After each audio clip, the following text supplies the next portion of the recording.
Okay, another video.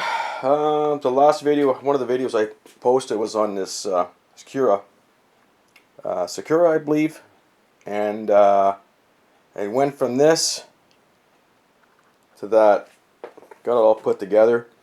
Really good project. I enjoyed it. There's a couple little things that I would have did different, but anyways, that's just me. Instead of using this type of material, I would have, if they could have made it like an injection foam body, I would have kept the plane the same size, but go to like a, then I'll do a review on, like these ones are molded, so it would have been nice if the wing would have been a molded wing. And it is pretty delicate. It is pretty delicate. But anyways, we're gonna start. So the one problems I encountered, the electronics in this plane are really, really good. I got no problem. The servos work good. Everything works perfectly. The motor works good. Speed control works good.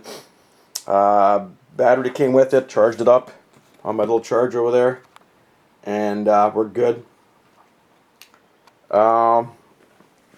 When I put the motor onto that carbon fiber back plate, it was binding a little bit, so I had to take an X-Acto and make the hole a little bit bigger, because when I tightened the screws against it, the motor wasn't turning very free, so that's one issue I had to deal with.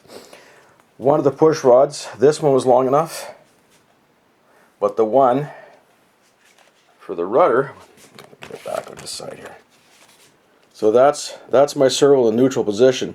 To have this, not a big deal, but maybe I could have made it try to make the rod a little bit longer. But anyways, not a big deal. Now,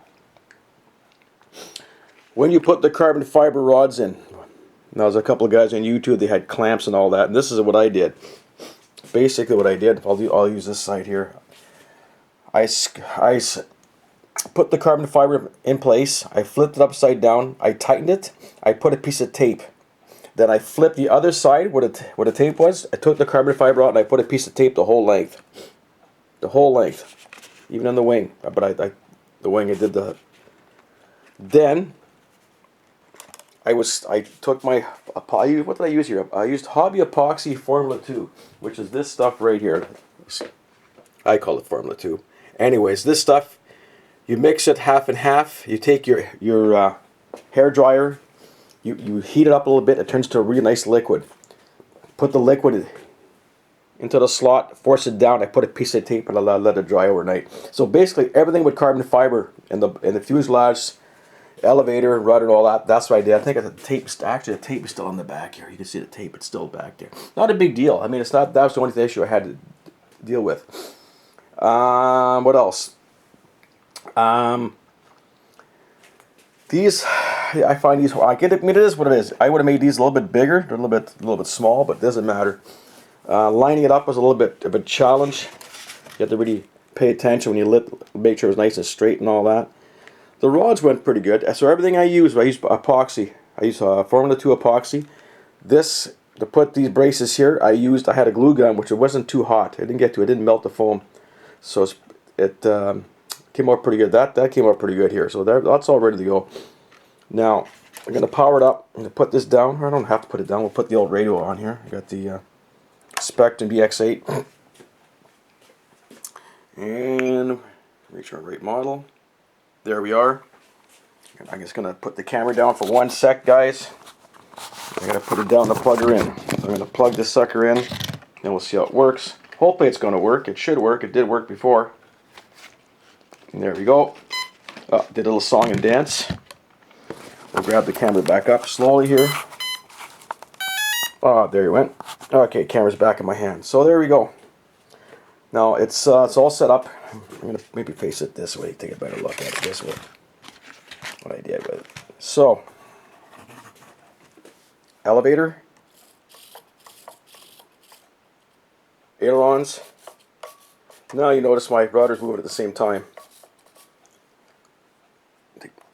Switch down. That's just your ailerons, no rudder mix.